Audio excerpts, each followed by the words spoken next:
जय हिंद दोस्तों, स्वागत है आप सभी का कमीशंस की इस मास्टर वीडियो में। और इंग्लिश की स्लाइड देखकर डर में मत आ जाना, समस्या में मत आ जाना कि सर आज इंग्लिश मीडियम के लिए ही बनाया है क्या।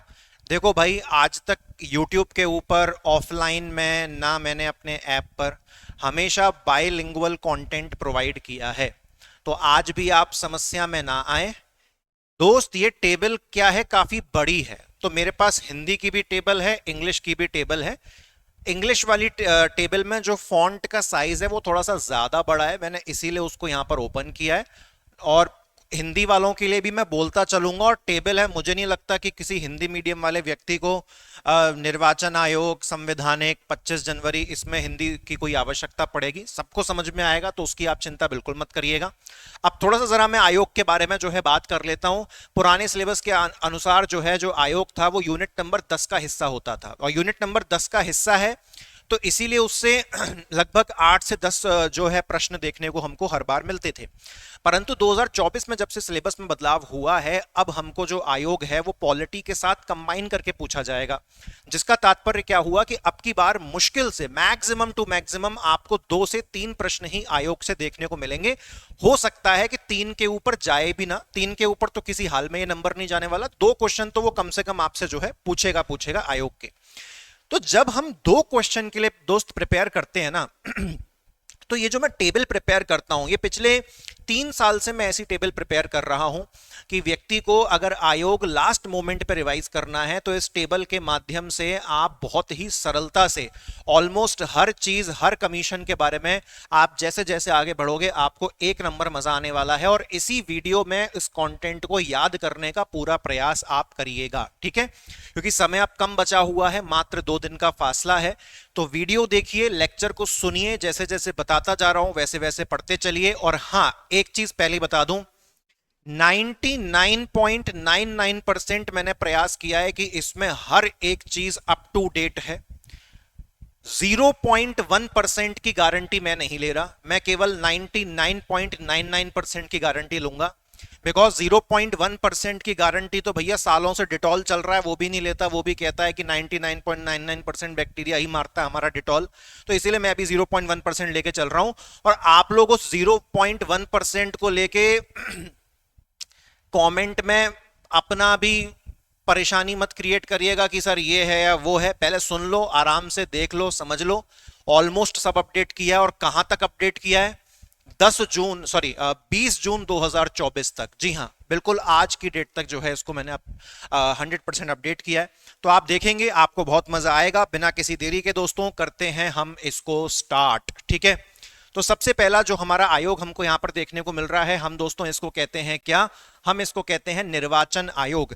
अगर हम बात करें ये किस प्रकार का निकाय है, ये किस प्रकार का बॉडी है, तो ये एक संवैधानिक निकाय है, कॉन्स्टिट्यूशनल बॉडी है। जिस किसी का भी जिक्र संविधान में होता है, किसी भी चीज से संबंधित संविधान में अगर कोई ना कोई आर्टिकल है, कोई ना कोई अनुच्छेद है, तो आपको डाउट में ही नहीं जाना है, वो हर हाल में कॉन्स्टिट्यूशनल होगा। अगर किसी चीज का जिक्र संविधान में नहीं है, पार्लियामेंट ने किसी एक्ट के जरिए उस चीज को बनाया है, तो फिर वो संवैधानिक नहीं कहलाएगा, वो स्टैट्यूचरी कहलाएगा। स्टैट्यूचरी को आप हिंदी में वैधानिक बोल सकते हैं, ठीक है। तो इसको समझते चलिएगा। अब चूंकि इलेक्शन कमीशन एक संवैधानिक निकाय है, तो आगे हमको इसका कोई ना कोई अनुच्छेद देखने को मिलेगा। निर्वाचन आयोग का जो गठन है वो कब हुआ है, तो आप देख सकते हैं निर्वाचन आयोग का जो गठन है वो 25 जनवरी 1950 में जो है हमको देखने को मिल रहा है। उसके बाद और डिटेल अगर हम यहां पर देखें तो और डिटेल हमको क्या देखने को मिल रही है, नियुक्ति कौन करता है निर्वाचन आयोग में, नियुक्ति कौन करता है, ध्यान पूर्वक देखिएगा।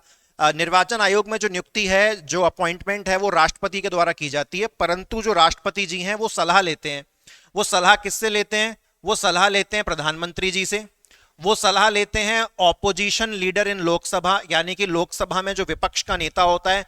काफी सालों से वो ये पद जो है विपक्ष का नेता ये खाली पड़ा हुआ था, परंतु अब की बार चूंकि बीजेपी बहुत बड़े मार्जिन से नहीं जीती है, जो इंडिया गठबंधन है, तो उनकी बदौलत अब एक विपक्ष का नेता लोकसभा में आ जाएगा। और इसी के साथ साथ प्रेसिडेंट ने प्रधानमंत्री से सलाह ले ली, लोकसभा में जो विपक्ष का नेता है ऑपोजिशन लीडर उससे सलाह ले ली, और साथ ही साथ जो प्रधानमंत्री जो राष्ट्रपति जी हैं वो जो हमारे भारत के चीफ जस्टिस ऑफ इंडिया होते हैं, मुख्य न्यायाधीश, उनसे भी सलाह लेते हैं। तो याद रखिएगा इन तीनों की सलाह पर राष्ट्रपति जी भारत के निर्वाचन आयोग में इलेक्शन कमीशन में जो है नियुक्तियां करते हैं। उसके बाद अगर हम संरचना देख लें निर्वाचन आयोग की तो क्या है, तो एक तो चीफ इलेक्शन कमिश्नर है, मुख्य निर्वाचन आयुक्त, और उनके साथ दो और कमिश्नर होते हैं। तो इस चीज को आपको यहां पर याद रखना है, ठीक है। अच्छा तो हाँ, ये वाला पोर्शन इसके लिए अभी ऐसा नहीं है कि इलेक्शन कमीशन के बारे में बस इतना पढ़ाऊंगा, अभी अगली स्लाइड ऊपर करूंगा तो उसमें इलेक्शन कमीशन के बारे में और भी जानकारी होगी, ठीक है। तो पहले काम करता हूं, आपको इलेक्शन कमीशन के बारे में ही जो है वो पूरा मैं आपको पढ़ा देता हूं, ठीक है। एक काम ऐसे करते हैं, एक एक करके चलेंगे, तो पहले इलेक्शन कमीशन के बारे में पूरा समझ लेते हैं। अब देखो, चूंकि ये संवैधानिक था तो इसके अनुच्छेद कहां से कहां तक आते हैं, तो 324 से लेके आर्टिकल 329 तक कॉन्स्टिट्यूशन में किसका जिक्र है, इलेक्शन कमीशन। रिपीट करिए मेरे साथ, 324 से 329, कहां से कहां तक, 324 से 329 तक। याद रखिएगा, अगर इस रेंज में कोई भी आर्टिकल आया तो समझ जाओ उसका संबंध किससे है, इलेक्शन कमीशन से है, ओके। अच्छा, उसके बाद हम आगे देखते हैं, क्या इलेक्शन कमीशन का कोई एक्ट है? अरे भैया, ये कॉन्स्टिट्यूशनल बॉडी है, इसके लिए पार्लियामेंट ने कोई एक्ट थोड़ी ना बनाया हुआ है, तो एक्ट तो इसका कुछ होगा नहीं। कार्यकाल कितना रहता है इलेक्शन कमीशन ऑफ इंडिया में, तो या तो 6 साल या 65 वर्ष, जो भी पहले आ जाए, ठीक है, ये इनका कार्यकाल रहता है। उसके बाद नियुक्ति कौन करता था इलेक्शन कमीशन में, प्रेसिडेंट, और हटाता भी कौन है, हटाता भी प्रेसिडेंट है। और नियुक्ति करते समय प्रेसिडेंट किससे सलाह लेता था, पीएम, लोकसभा में ऑपोजिशन का लीडर, और तीसरा कौन, भारत के मुख्य न्यायाधीश, chief justice of India, okay. चलिए, तो ये इलेक्शन कमीशन के बारे में हमने देखा। अभी इलेक्शन कमीशन के बारे में खत्म नहीं हुआ है। ये टेबल क्या है, बहुत ही सुंदर टेबल है, वो जूम थोड़ा इसीलिए करके रखा है ताकि आपको फॉन्ट बड़ा बड़ा दिखे, आसानी से दिखे, जोर ना पड़े आपकी आंखों पर, ठीक है। आपकी नाजुक नाजुक सी आंखें हैं। इलेक्शन कमीशन के बारे में साहब और एक चीज देख लो कि इलेक्शन कमीशन के जो सबसे पहले अध्यक्ष थे उनका नाम क्या था, तो इलेक्शन कमीशन के सबसे पहले अध्यक्ष का नाम था सुकुमार सेन, ठीक है, याद रखिएगा। जो सबसे पहले हैं, कहते हैं ना बड़े सुकुमार हैं, मतलब कितने सुंदर हैं, तो सुकुमार सेन इनका नाम था, सबसे पहले थे।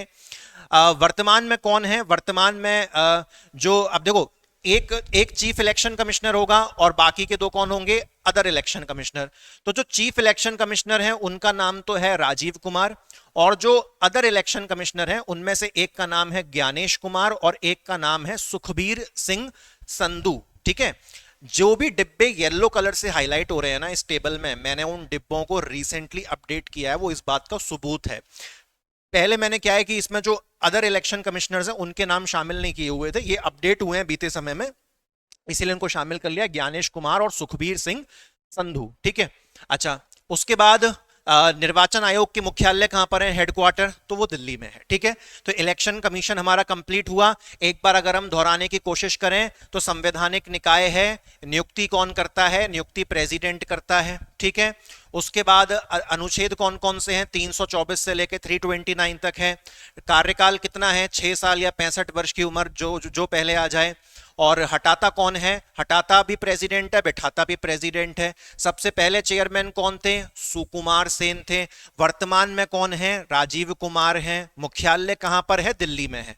तो आप जितना ज्यादा अपने मन में उस चीज को दोहराएंगे उतना ज्यादा वो आपके लिए हो जाएगा दोस्तों सरल, ठीक है। अब मैं अगली किसकी बात करता हूं, अब मैं अगली बात करता हूं दोस्तों किसकी, आपने नेशनल लेवल पर इलेक्शन कमिश्नर पढ़ लिया, अब मध्य प्रदेश के लेवल पर जो है आप इलेक्शन कमीशन को, निर्वाचन आयोग को पढ़िए। तो मध्य प्रदेश का जो निर्वाचन आयोग है ये भी एक संवैधानिक बॉडी है, कॉन्स्टिट्यूशनल बॉडी है, ठीक है। मतलब इसका भी कोई ना कोई आर्टिकल हमको आगे देखने को मिलेगा। चलो, एक बात तो ये तय हो गई। उसके बाद जो मध्य प्रदेश का निर्वाचन आयोग है, इलेक्शन कमीशन, उसका गठन कब हुआ था, फॉर्मेशन, तो 1 फरवरी 1994 में। तो आप देखिए, इंडिया का इलेक्शन कमीशन और एमपी का इलेक्शन कमीशन में काफी डिफरेंस है, और लगभग 54 इयर्स का जो है बेसिकली डिफरेंस है, ठीक है। तो ये क्लियर हुआ। जो एमपी का इलेक्शन कमीशन है, यहां पर नियुक्ति कौन करता है, गवर्नर। देखो, नेशनल लेवल का, इंडिया लेवल का जो इलेक्शन कमीशन है वहां पर प्रेसिडेंट है। स्टेट लेवल पर इलेक्शन कमीशन है, यहां पे नियुक्ति कौन कर रहा है, यहां पे नियुक्ति कर रहा है गवर्नर कर रहा है, ठीक है।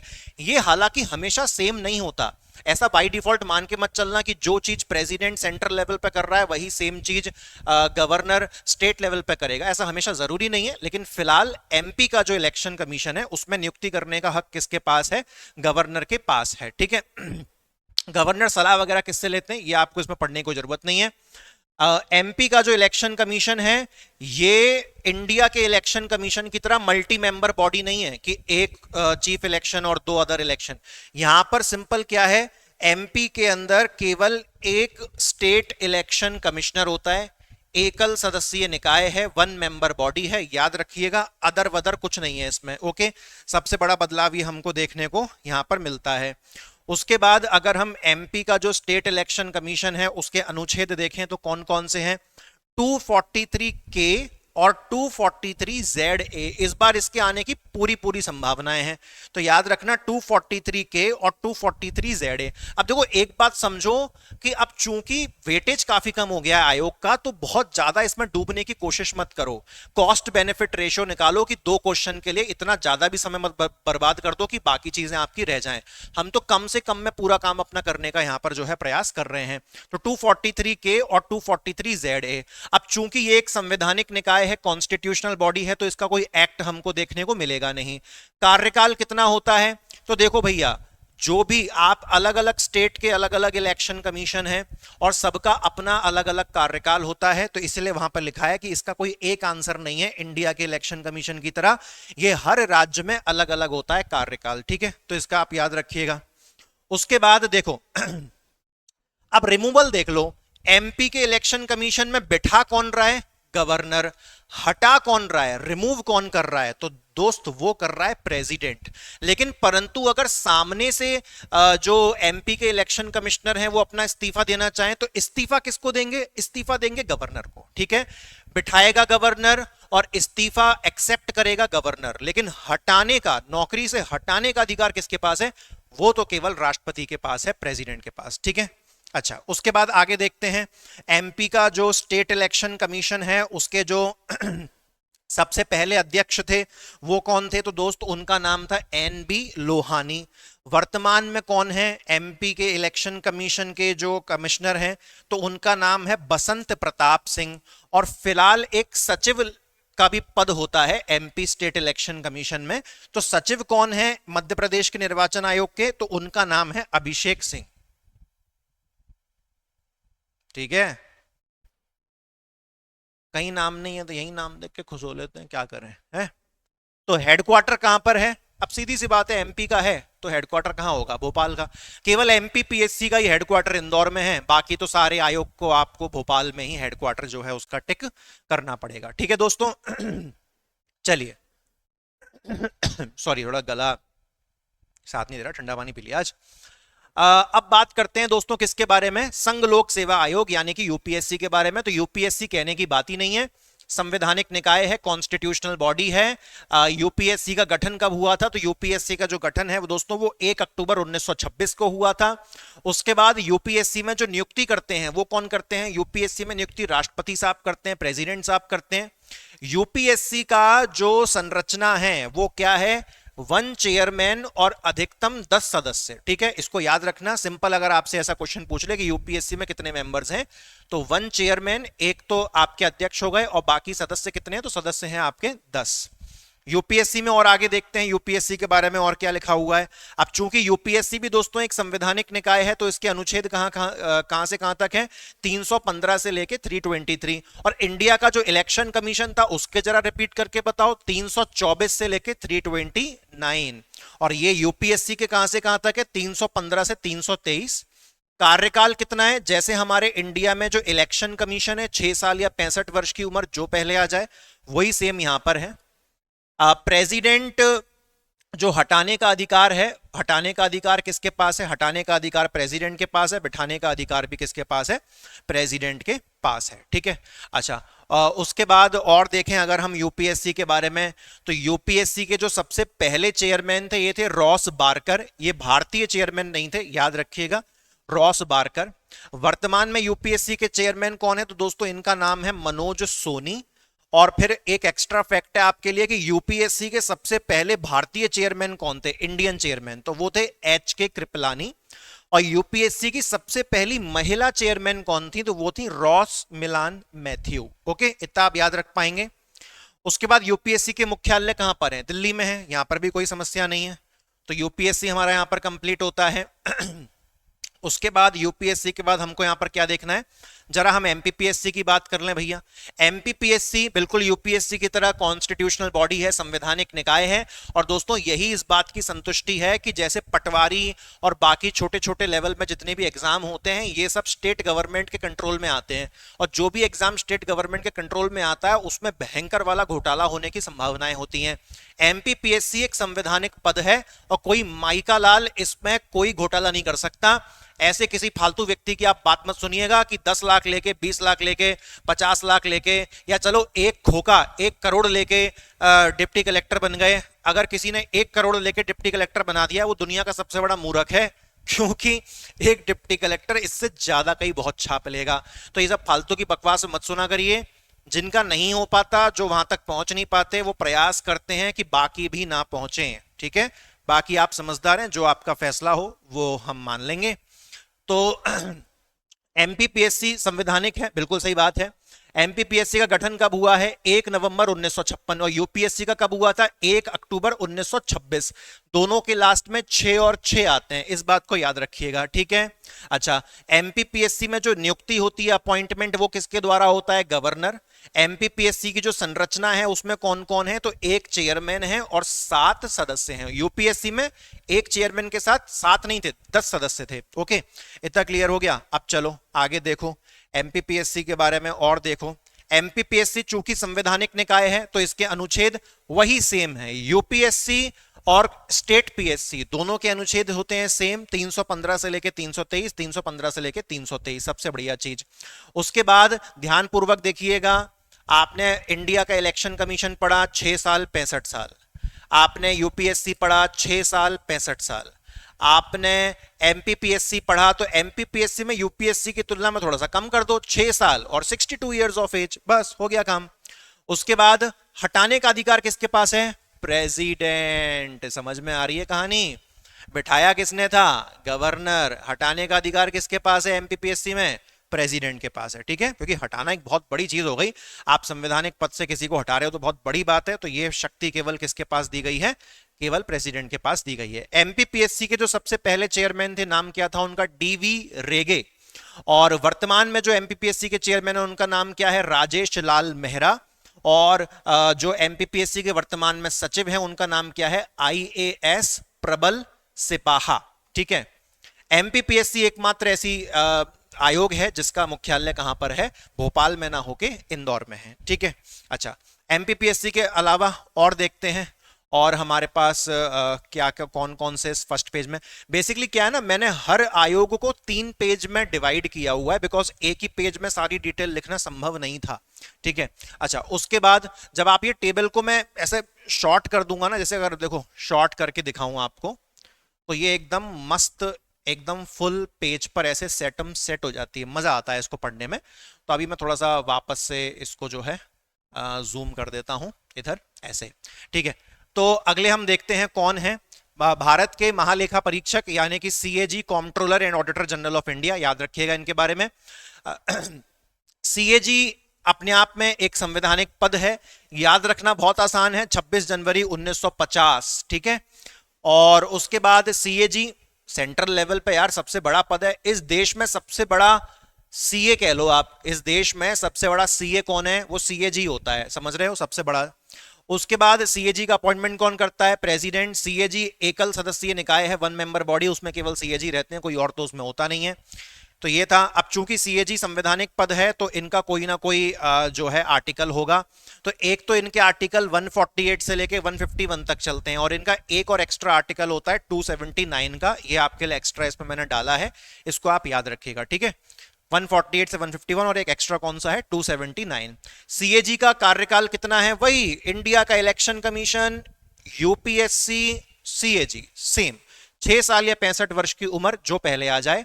हटाने का अधिकार किसके पास? तो हटाना बिठाना दोनों ही प्रेसिडेंट के पास है, क्योंकि सीएजी अपने आप में बहुत बड़ा पद है। जब भी कंफ्यूज हुआ करो ना कौन हटा रहा है कौन बिठा रहा है, तो पद का पहले थोड़ा वजन चेक करो कि पद कितना ऊंचा है। पद ऊंचा है तो हटाना बिठाना ऑलमोस्ट सब प्रेसिडेंट के हाथ में ही लगभग रहता है। उसके बाद सीएजी के सबसे पहले सीएजी कौन थे? तो सबसे पहले सीएजी कौन थे देख लो। सबसे पहले सीएजी कौन थे? नरहरि राव। वर्तमान में सीएजी कौन है? गिरीश चंद्र मुर्मू लगातार बने हुए हैं। और सीएजी का मुख्यालय कहां पर है? दिल्ली में है साहब, ठीक है। अच्छा, उसके बाद अब हम देखेंगे राष्ट्रीय अनुसूचित जाति आयोग, यानी कि national commission for schedule caste, यानी कि हमारे देश में जो एससी हैं उनके लिए राष्ट्रीय स्तर पर जो आयोग बनाया गया है उसके बारे में जो है हम लोग इसको पढ़ेंगे। तो जो मैं एक काम करता हूं, मैं इसको शॉर्ट में एनसीएससी बोलूंगा, क्योंकि बार बार बोलूंगा तो फिर मैं बहुत बड़ा शब्द है। तो राष्ट्रीय अनुसूचित जाति, जाति वाला है, एससी है, तो राष्ट्रीय अनुसूचित जाति आयोग, तो एनसीएससी इसको बोल के चलते हैं। तो एनसीएससी अपने आप में एक संवैधानिक निकाय है। इसको फिर हाँ, इसको संवैधानिक दर्जा बाद में मिला था, इसलिए मैंने वहां पे लिख दिया है 19 फरवरी 2004 को एनसीएससी का गठन हुआ था। कौन से अनुच्छेद, कौन से संशोधन के तहत? तो 89 नंबर का कॉन्स्टिट्यूशन में अमेंडमेंट किया गया था, जिसके तहत 19 फरवरी 2004 में एनसीएससी की स्थापना हुई थी। एनसीएससी में नियुक्ति कौन करते हैं? तो राष्ट्रपति साहब करते हैं। और एनसीएससी का जो आप संरचना देखोगे, कॉम्पोजिशन, वो क्या कहती है? एक चेयरमैन है साहब, एक वाइस चेयरमैन है साहब, और 3 मेंबर हैं, ठीक है। 1+1+3, 1 chairman, 1 vice chairman and +3 members, okay, ठीक है। अब एनसीएससी के बारे में थोड़ा और देख लें कि एनसीएससी चूंकि संवैधानिक निकाय है तो 338 इसमें आर्टिकल आ गया। एनसीएसटी में चले जाओगे तो आगे बस 338 की जगह ए लग जाएगा और कुछ फर्क नहीं आएगा, क्योंकि एनसीएससी और एनसीएसटी दोनों एक दूसरे से अलग अलग हो के इनका। अब देखो मैंने मेंस की पॉलिटी में जो हमारा मेंस वाला, आप सभी से दरखास्त रहेगी कि जब प्रीलिम्स देके लौटो ना साहब, और अगर आपको हमारा पढ़ाना पसंद आता है, आपकी बिल्कुल आत्मा तृप्त हो जाएगी, बिल्कुल मजा आ जाएगा आपको। जो मेंस वाला कोर्स है उसमें मैंने लक्ष्मीकांत का वर्ड टू वर्ड पढ़ाया है, और टोटल कितने लेक्चर लिए? 90 लेक्चर लिए, जहां पर हर लेक्चर 2 घंटे के आसपास का है। जी हाँ, तो आपको ऐसा लगेगा कि मतलब ये तो मतलब मुझे खुद भी ऐसा महसूस हो रहा है कि यार, क्योंकि आदत लक्ष्मीकांत की पड़ी हुई है, लेकिन परंतु सिचुएशन के अनुसार काम करना है, अंधाधुंध कुछ भी काम नहीं करना कि 2 क्वेश्चन के लिए आप लास्ट मोमेंट में लक्ष्मीकांत लेके बैठ जाओ। तो एनसीएससी का आर्टिकल कौन सा है साहब? 338 आर्टिकल है। उसके बाद एनसीएससी का जो कार्यकाल है, वैसे तो राष्ट्रपति डिसाइड करते हैं एनसीएससी का कार्यकाल क्या होगा, लेकिन सामान्य तौर पर जनरली ये 3 साल का रहता है, ठीक है। नहीं तो अंतिम फैसला किसके पास होता है? प्रेसिडेंट के पास जो है इनका अंतिम फैसला जो है होता है। उसके बाद आगे देखें एनसीएससी के बारे में। एनसीएससी के सबसे पहले चेयरमैन कौन थे? सूरजभान सिंह। वर्तमान में कौन है? श्री विजय सांपला। और मुख्यालय कहां पर है साहब? दिल्ली में है। तो अपना एक ये कुछ अपने आयोग जो है पूरे हो गए। तो पहले की 3 स्लाइड्स हमने कंप्लीट कर ली। अब हम अगली 3 स्लाइड्स पर चलेंगे, कुछ और भी आयोगों के बारे में जो है हम यहाँ पर देखेंगे। तो अगला हमारा आयोग कौन सा है? तो अगला हमारा आयोग है एनसीएसटी, यानी कि राष्ट्रीय अनुसूचित जनजाति आयोग। तो एनसीएसटी बोलते हैं इसको हम, ठीक है। अच्छा, संवैधानिक पद है, आर्टिकल देखने को मिलेंगे। तारीख देख लो भैया, वही सेम है, 19 फरवरी 2004, ठीक है, बिल्कुल एनसीएससी की तरह। और कौन से अमेंडमेंट के तहत बनाया गया? तो वही सेम अमेंडमेंट है, 89 नंबर का संवैधानिक संशोधन। नियुक्ति कौन करते हैं? नियुक्ति राष्ट्रपति के द्वारा होती है। और संरचना क्या है? संरचना सेम, मतलब याद करने कोई टेंशन ही नहीं है यार। 1+1+3, एक चेयरमैन, एक वाइस चेयरमैन, 3 मेंबर्स, सेम है एनसीएससी की तरह, बिल्कुल कोई दिक्कत नहीं। अभी आर्टिकल में देखो डिफरेंस आएगा। आर्टिकल मैंने आपको बताया था कि जो एनसीएससी है और जो एनसीएसटी है वो एक ही चीज से अलग होके बने हैं। तो एनसीएससी में आर्टिकल क्या था? 338। यहां पर एसटी वाले में क्या है? 338 ए है, ठीक है। उस एक्ट तो कुछ होगा नहीं क्योंकि संवैधानिक है। कार्यकाल कितना रहता है? वही सेम साहब। वैसे तो प्रेसिडेंट के हाथ में होता है डिसाइड करना, लेकिन आमतौर पर कितना रहता है? 3 साल। हटाने का कार्यक्रम किसके पास है? प्रेसिडेंट। तो चाहे एनसीएससी हो चाहे एनसीएसटी हो, दोनों में हटाने का काम, बिठाने का काम, कार्यकाल तय करने का काम सब किसके पास है? प्रेसिडेंट के पास है साहब। और संरचना भी दोनों में सेम है, चाहे एनसीएससी हो चाहे एनसीएसटी हो, एक अध्यक्ष, एक उपाध्यक्ष और 3 सदस्य। ठीक है, वेरी नाइस। चलिए अगले आर्टिकल सॉरी अगले आयोग की तरफ बढ़ते हैं हम लोग फटाफट से, बिना किसी देरी के। कहाँ गया? जी हाँ, थोड़ा सा जूम कर लिया है ना, थोड़ा स्क्रॉल ज्यादा करना पड़ रहा है, थोड़े शॉर्ट, फिर छोटा कर लूंगा तो आपको क्लियर दिखेगा नहीं, तो वो अपना ऐसा हम काम चाहते नहीं है खराब सा। अब देखो हम बात करते हैं राष्ट्रीय स्तर पर जो पिछड़ा वर्ग आयोग है एनसीबीसी, तो ये भी संवैधानिक निकाय है दोस्तों। गठन कब हुआ है? 14 अगस्त 1993 में। ओके, बिठाने का काम किसका है? नियुक्ति का काम प्रेसिडेंट। और बिल्कुल सेम एनसीएसटी, एनसीएससी और एनसीबीसी संरचना तीनों की सेम है, 1 chairman, 1 vice chairman and 3 members, 3 सदस्य। ओके, चलिए आगे देखें। अगला क्या है? एनसीबीसी का अनुच्छेद देखो कितना सिंपल है। एनसीएससी का क्या था? 338, एनसीएसटी 338 ए, एनसीबीसी पिछड़ा वर्ग के लिए 338 बी, आगे बस बी लगा दो, खत्म कहानी। कार्यकाल वही सेम, एनसीएसटी का, एनसीएससी का, एनसीबीसी का वही सेम है, प्रेसिडेंट डिसाइड करेंगे, वैसे 3 साल रहता है। हाँ, यहां पर जो रिमूवल का काम है, ये दोनों चीज याद रखना, जो एनसीबीसी का जो रिमूवल है, यहां पर सलाह मशवरा का काम चलता है, प्रेसिडेंट के हाथ में भी पावर है और केंद्र सरकार के हाथ में भी पावर है, इस चीज को आप याद रखिएगा। ठीक है, इसलिए वो स्लैश करके लगाया, अगर कहीं पे एक्स्ट्रा मेहनत की गई है तो मतलब उसमें लोचा है, ध्यानपूर्वक देखिएगा आप उसको। ठीक है, जबकि एनसीएससी और एनसीएसटी में ऐसा कुछ नहीं था, वहां पर हटाने का काम सीधा सच्चा किसका था? प्रेसिडेंट का था। चलो, एनसीबीसी में जो सबसे पहले चेयरमैन रहे थे उनका नाम क्या है? तो उनका नाम आरएन प्रसाद। वर्तमान में जो चेयरमैन है एनसीबीसी के, उनका नाम क्या है? हंसराज गंगाराम अहीर। और उसके बाद अब मैंने आपको एनसीएसटी का ये नहीं बताया था ना, चलो अभी इकट्ठा बता देता हूं। एनसीएसटी में जो पहले अध्यक्ष थे वो थे कुंवर सिंह टेकम। एनसीएसटी में जो वर्तमान अध्यक्ष हैं, पीले रंग से हाईलाइट है तो मतलब अपडेट मैंने किया होगा, अंतर सिंह आर्या। और जो एकमात्र एनसीएसटी में महिला चेयरमैन रही थी, ये आपका एक्स्ट्रा फैक्ट है ये वाला पोर्शन, तो वो उर्मिला सिंह रही थी। ठीक है, एनसीएसटी का मुख्यालय दिल्ली में है, तो मैं इसको भूल गया था, मैंने इसलिए यहां पे कवर कर दिया। एनसीबीसी की बात करें तो एनसीबीसी के सबसे पहले अध्यक्ष कौन थे? आरएन प्रसाद। वर्तमान में कौन है? हंसराज गंगाराम अहीर। और मुख्यालय कहां पर है दोस्तों? इसके मुख्यालय है इसके दिल्ली में। ठीक है, आपने नोटिस किया होगा मैं थोड़ा सा आज कंपैरेटिवली तेज स्पीड में पढ़ाने की कोशिश कर रहा हूं, क्योंकि मुझे कम से कम कुछ नहीं तो 5 से 10 मैं एस्पिरेंट्स मान लेता हूं जिन्होंने कहा था कि सर अपनी स्पीड को थोड़ा आप इंक्रीज करिए। मैंने उनसे दरखास्त ये करी थी कि यार अगर हो सकता है कि मैं स्पीड इंक्रीज कर दूं तो कहीं मैं आपको बाकियों की तरह ऐसा ना लगे कि मैं बस रीडिंग कर रहा हूं। लेकिन दोस्त यकीन मानो, मैं यहाँ पर रीडिंग बिल्कुल नहीं कर रहा हूं, ये मैंने बहुत मेहनत से बैठ के इसको क्रिएट किया है आप लोगों के लिए, ताकि एक ही जगह पर आपको सब कुछ मिले। ये कोई यहां पर रीडिंग नहीं चल रही, मैं ही हूं, मैंने ही बनाया है, अपना ही कंटेंट मैं यहां पर रीड कर रहा हूं, क्योंकि ये रीड करने के लिए ही बनाया है, ये एक्सप्लेनेशन के लिए बनाया ही नहीं है साहब। ठीक है, और लास्ट मोमेंट पे कोई उतना डिटेल में पढ़ता भी नहीं है, समय की कमी के चलते। तो एनसीबीसी तक हमारा हो गया। अब एनसीबीसी के बाद साहब किसका नंबर है? नीति आयोग। अब सुन लो, नीति आयोग ना तो कॉन्स्टिट्यूशनल है, संवैधानिक नहीं है, इसका कोई आर्टिकल नहीं है। नीति आयोग ना तो स्टैट्यूचरी है, मतलब ना तो ये वैधानिक है, इसका कोई एक्ट भी नहीं है। नीति आयोग को सिर्फ और सिर्फ प्रधानमंत्री जी और उनके जो कैबिनेट मंत्री होते हैं उन्होंने अपने एक कार्यकारी आदेश, अपने एक एग्जीक्यूटिव ऑर्डर मात्र से बना दिया है। ये शक्ति होती है पीएम और उनके कैबिनेट के पास। तो नीति आयोग को इसीलिए हम एक एग्जीक्यूटिव बॉडी यानी कि एक कार्यकारी निकाय कहते हैं। क्यों? क्योंकि जो हमारे देश की कार्यपालिका है उन्होंने नीति आयोग को सिंपली क्रिएट कर दिया है एक आदेश मात्र से, तो इसलिए ये एक एग्जीक्यूटिव बॉडी है, कार्यकारी निकाय है नीति आयोग। गठन कब हुआ नीति आयोग का? 1 जनवरी 2015। न जाने क्यों ऐसा लग रहा है कि इस बार ये आने वाला है।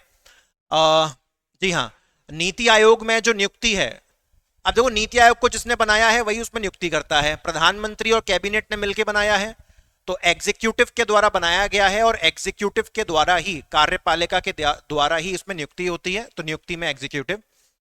मोटा मोटा देखोगे तो एक चेयरमैन और 48 अधिकतम इसमें सदस्य होते हैं। वो 48 मैक्सिमम मेंबर, उसको मत पढ़ो, ठीक है। आप तो बस इतना याद रखो, वो कभी आपसे 48 मेंबर पूछेगा भी नहीं, क्योंकि उसमें बहुत सारी सब कैटेगरीज बनी हुई हैं।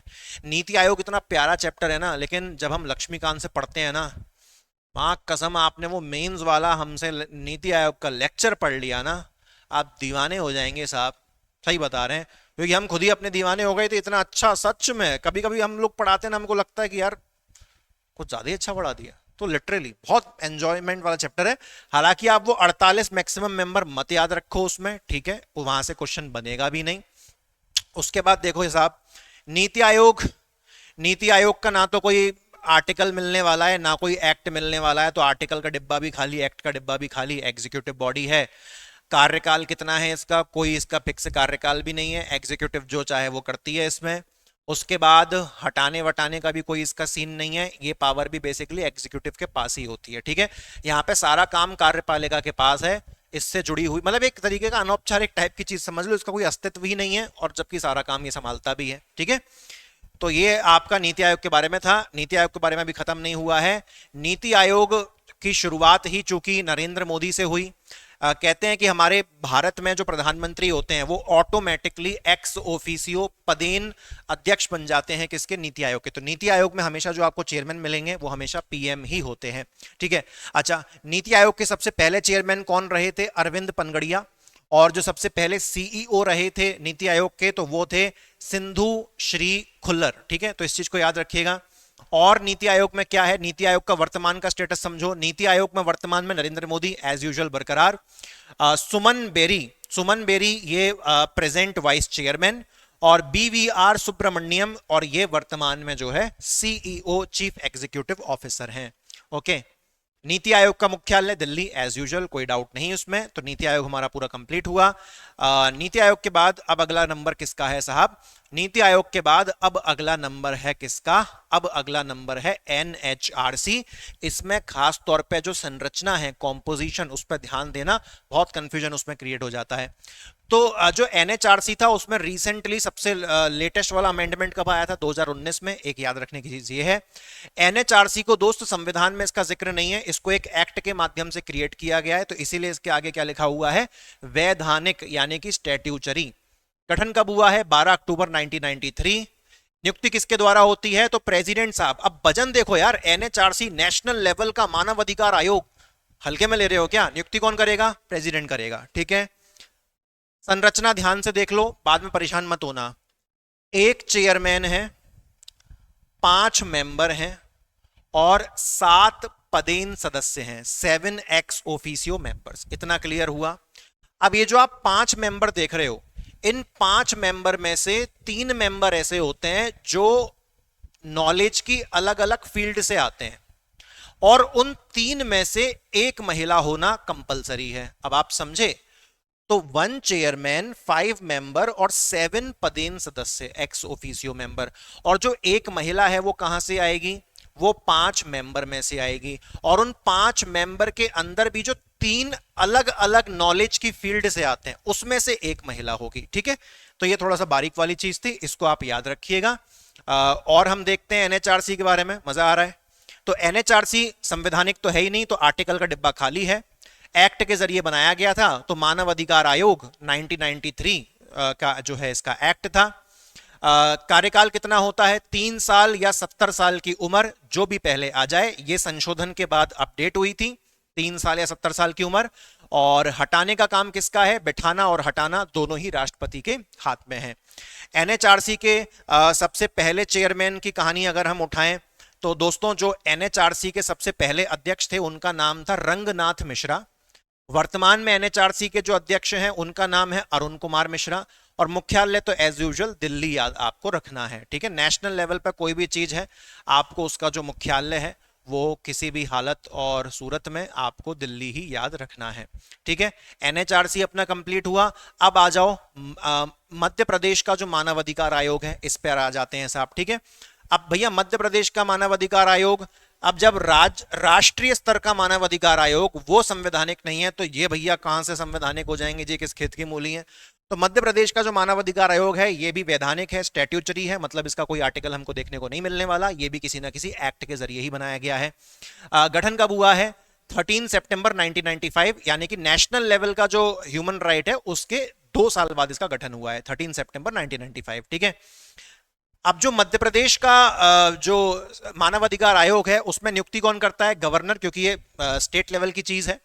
और संरचना देखिए, इसमें एक चेयरमैन और 2 मेंबर, ये इसकी संरचना है, simple, 1 chairman and 2 members.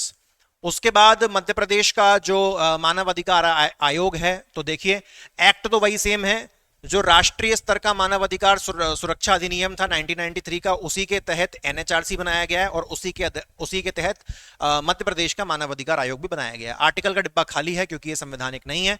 Act का नाम हमने पढ़ लिया और इसका आप देखें जो कार्यकाल है वो एज इट इज सेम है नेशनल लेवल की तरह, 3 साल या 70 साल की उम्र जो पहले आ जाए। हटाने का काम किसके पास है? हटाने का काम प्रेसिडेंट के पास है। वजन वाली चीज है, बड़ी चीज है, भले ही मध्य प्रदेश लेवल का है लेकिन मानव अधिकार आयोग है, तो बिठा देगा भले ही गवर्नर, पर हटाने का काम किसका है?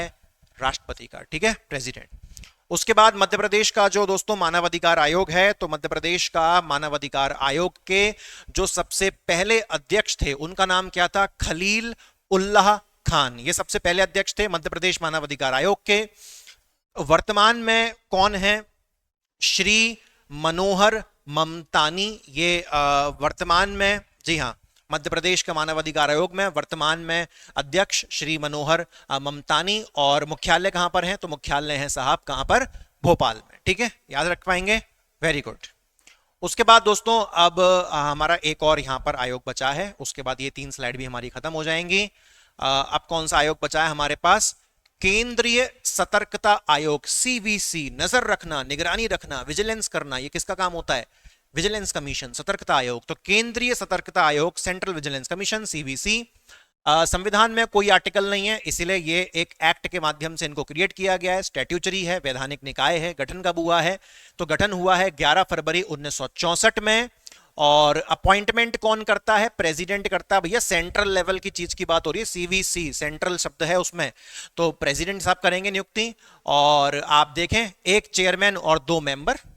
अभी ये एक चेयरमैन और 2 मेंबर हमने जो मध्य प्रदेश का मानव अधिकार आयोग है उसमें भी जो है यही सिस्टम हमने पढ़ा था, 1 चेयरमैन प्लस 2 मेंबर्स, ये आप देखें यहाँ पर। ठीक है, तो इसको हम याद रखेंगे। उसके बाद देखते हैं और सीवीसी के बारे में क्या लिखा है। अब सीवीसी संवैधानिक नहीं है, आर्टिकल का डिब्बा खाली पड़ा है, एक्ट के जरिए बनाया गया है, सेंट्रल विजिलेंस एक्ट, केंद्रीय सतर्कता अधिनियम 2003।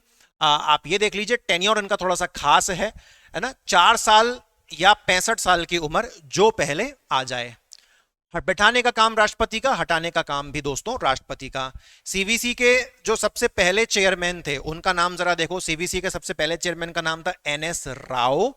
वर्तमान में सीवीसी के जो चेयरमैन है उनका नाम क्या था? प्रवीण कुमार श्रीवास्तव, उनका नाम मतलब वर्तमान में है प्रवीण कुमार श्रीवास्तव।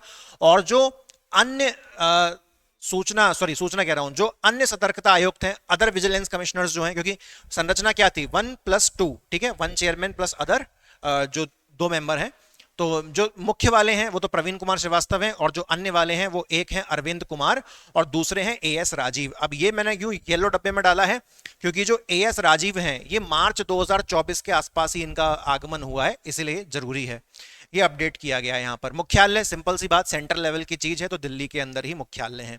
तो दोस्तों इस प्रकार से ना हमने अपनी 6 स्लाइड जो है कंप्लीट कर ली हैं, 6 स्लाइड कंप्लीट कर ली। और हर स्लाइड पे हमारे कितने आयोग हैं? 1 2 3 4 5 6 आयोग हैं लगभग।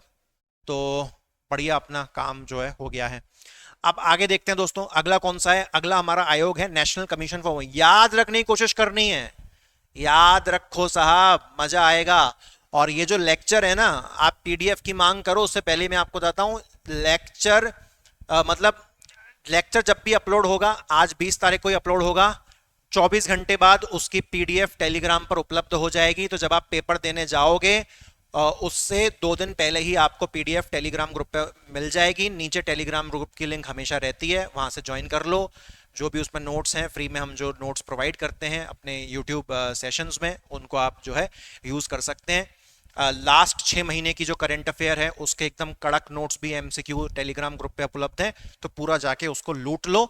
लेकिन पहले यहाँ पर थोड़ा ध्यान दे दो, जब खुद से पढ़ते हो वो थोड़ा अलग माहौल है, जब एक बार किसी की जुबानी उसको सुन लेते हो तो शायद कंपैरेटिवली चीजें थोड़ी सरल हो जाती हैं।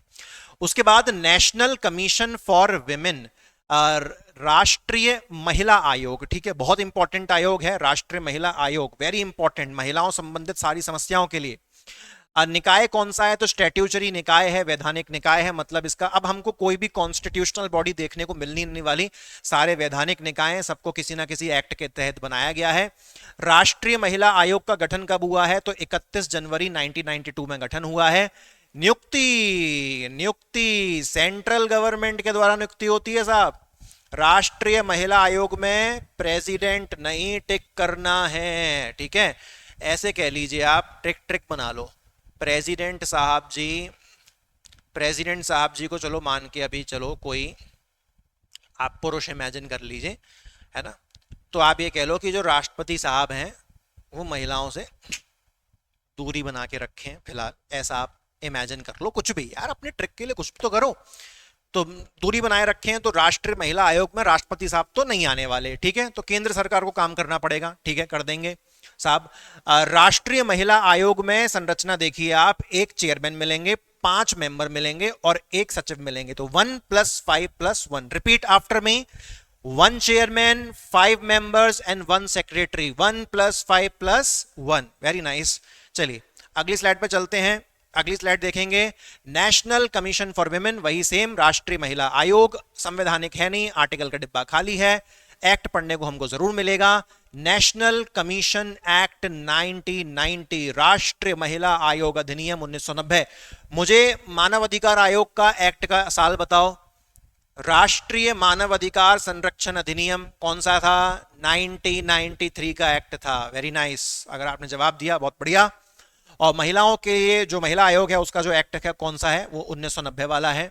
कार्यकाल कितना रहता है साहब, 3 साल, और जब बिठा रही है केंद्र सरकार तो हटाने का काम भी किसके पास है, केंद्र सरकार के पास है, ठीक है। अच्छा, तो ये राष्ट्रीय महिला आयोग हमारा हुआ। राष्ट्रीय महिला आयोग के बाद, ओ सॉरी, राष्ट्रीय महिला आयोग के बाद, नहीं नहीं, अभी हमारा राष्ट्रीय महिला आयोग पूरा नहीं हुआ।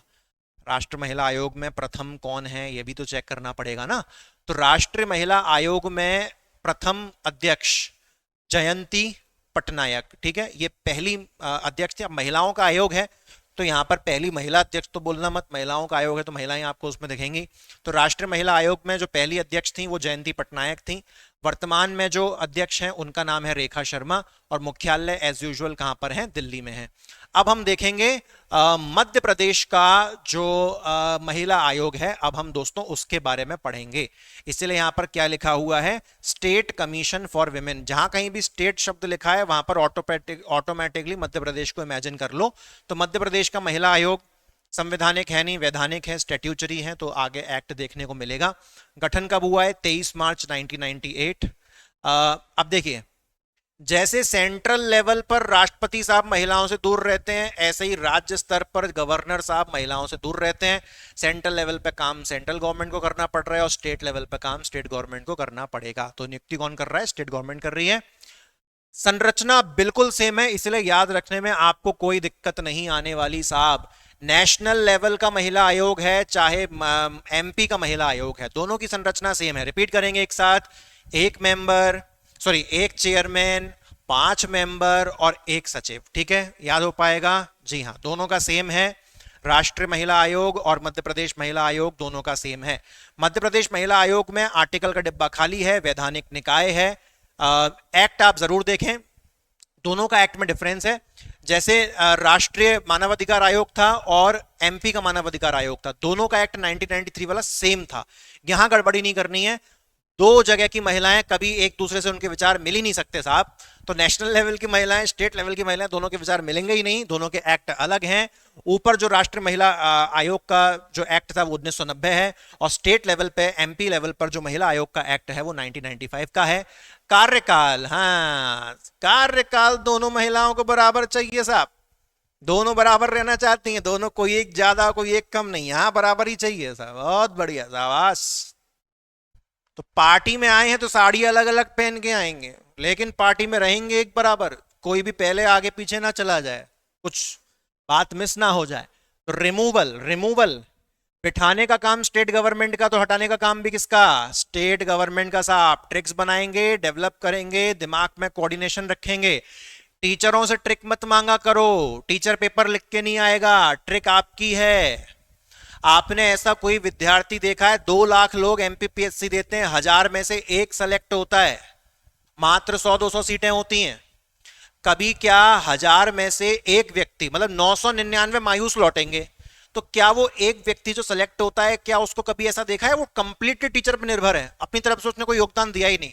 नहीं। तो इस बात का सबूत है साहब कि ट्रिक्स अपनी खुद की बनाओ, डेवलप करो, अपना भी दिमाग चलाना पड़ता है साहब, है ना। बना बनाया नहीं मिलेगा किसी भी एग्जाम में, कोई भी टॉपर बना बनाया रेडीमेड नहीं बनता, टॉपर बनाने पड़ते हैं, बनते हैं खुद से, रेडीमेड का सामान नहीं है टॉपर का। ओके, चलिए थोड़ी सोच बदलनी पड़ेगी अपने को। जो सोच है ना, जो सोच और मानसिकता है वो यूपीएससी वाली रखो साहब, और सिलेबस पढ़ो एमपीपीएससी वाला, काम आपका चौकस हो जाएगा। अगर तुम सोच और मानसिकता ही एमपीपीएससी वाली रखोगे तो वो 999 की भीड़ में शामिल रहोगे। एक बार जरा वो टॉपर की पर्सनैलिटी देख लिया करो, ठीक है, तो आपको थोड़ा सा परिचय हो जाएगा उस चीज का। इतना क्लियर हुआ साहब? अब देखो, मध्य प्रदेश का जो महिला आयोग है उसमें जो सबसे पहली अध्यक्ष थी वो कौन थी? श्रीमती कृष्णा कांता तोमर। ओके, वर्तमान में तो पद ही खाली पड़ा है साहब, मध्य प्रदेश का महिला आयोग का पद खाली पड़ा है, 1-2 साल हो गए। ये तो हालात हैं, महिलाओं की इतनी फाइल पेंडिंग पड़ी है, केस पेंडिंग पड़े हैं, इसलिए सरकार बदलना कभी कभार जरूरी भी हो जाता है साहब, नहीं तो मनमानी चलती है खतरनाक वाली। तो पद खाली पड़ा है, जो लास्ट थी वो शोभा हो जाती, कितना भी गूगल कर लेना आप, गूगल करके पद नहीं भर पाओगे, पद खाली पड़ा है। उसके बाद मुख्यालय कहां पर है? भोपाल में, क्योंकि एमपी लेवल के सारे मुख्यालय भोपाल में है एक्सेप्ट एमपीपीएससी साहब, ठीक है। चलो अब हम केंद्रीय स्तर का सूचना आयोग देखते हैं साहब। सूचना आयोग समझते हो? Information commission, right to information आ गया देश में, तो अब सरकार को जवाब देने के लिए कोई ना कोई आयोग तो बनाना पड़ेगा। आप तो इंफॉर्मेशन मांग लोगे, ऊपर से कोई आयोग भी तो होना चाहिए ना। तो सेंट्रल इंफॉर्मेशन कमीशन, केंद्रीय सूचना आयोग, स्टैट्यूटरी है, वैधानिक है, कोई आर्टिकल होगा नहीं इसका। गठन कब हुआ है? 12 अक्टूबर 2005 में इसका गठन हुआ है। अब केंद्रीय स्तर की चीज है और सूचना है, तो सूचना कोई ऐसी चीज नहीं है कि प्रेसिडेंट दूर रहे, तो प्रेसिडेंट वापस आ चुके हैं, बुला लो, तो प्रेसिडेंट नियुक्ति करेंगे। और हाँ भाई साहब देखो, संरचना देखो, अगर ये क्वेश्चन वर्तमान वाला वो ज्यादा पूछेगा नहीं, वो मैक्सिमम पूछेगा। क्या पूछेगा? कि केंद्रीय सूचना आयोग में चेयरमैन तो साहब एक ही होगा, ठीक है, अधिकतम मेंबर कितने हो सकते हैं, मैक्सिमम मेंबर कितने हो सकते हैं? 10 याद रखना। वर्तमान में 6 हैं, लेकिन मैक्सिमम हो कितने सकते हैं? 10। तो वर्तमान में घटते बढ़ते रह सकते हैं, परंतु वो आपसे मैक्सिमम वाला पूछ लेगा, ठीक है। अच्छा, केंद्रीय सूचना आयोग का एक्ट तो देख लें। मैंने कहा था ना, जब से देश में सूचना का अधिकार आयोग, सूचना का अधिकार अधिनियम आया था, राइट टू इंफॉर्मेशन एक्ट, तो आप तो साहब इंफॉर्मेशन मांग लोगे, है ना, तो ऊपर इंफॉर्मेशन देने के लिए कोई आयोग भी तो होना चाहिए ना साहब। तो राइट टू इंफॉर्मेशन एक्ट 2005 के अनुसार इस आयोग को बना दिया गया। Very nice. हाँ जी हाँ, ये देख लो, जहां पर सरकार को सूचना देने की बात आती है ना, कष्ट आ रहा है कि जनता सूचना मांग लेगी, हमें जनता को कष्ट देके सूचना देनी पड़ेगी, तो वहां पर देखो कार्यकाल इन्होंने अपनी जेब में रख लिया कि डिसाइड कौन करेगा कार्यकाल? सेंट्रल गवर्नमेंट डिसाइड करेगी, वैसे 3 साल होता है, ठीक है, तो याद रखिएगा। अब नियुक्ति करी थी प्रेसिडेंट ने, तो हटाने का काम भी किसका है? प्रेसिडेंट का काम है हटाने का। आइए देखते हैं केंद्रीय सूचना आयोग में जो सबसे प्रथम अध्यक्ष थे, तो केंद्रीय सूचना आयोग के सबसे प्रथम अध्यक्ष कौन थे? वजाहत हबीबुल्ला। और सबसे पहली महिला अध्यक्ष कौन थी केंद्रीय सूचना आयोग की? तो वो थी दीपक संधू, ठीक है, इतना याद रखेंगे। वर्तमान वर्तमान वर्तमान चीजें बदली हैं, और चीजें बदली हैं तो आपके सामने आंसर है। वर्तमान में केंद्रीय सूचना आयोग के अध्यक्ष कौन है? श्री हीरालाल सामरिया। और इन्हीं के साथ जो अन्य सूचना आयुक्त हैं, अदर इंफॉर्मेशन कमिश्नर, उनका भी नाम डाल दिया है, श्रीमती आनंदी रामलिंगम और श्री विनोद कुमार तिवारी। जहां पर भी पीला डिब्बा है मतलब हमने कुछ वहां पर बदलाव किए हैं साहब, ठीक है। मुख्यालय कहां पर है? मुख्यालय दिल्ली में है, कोई दिक्कत नहीं।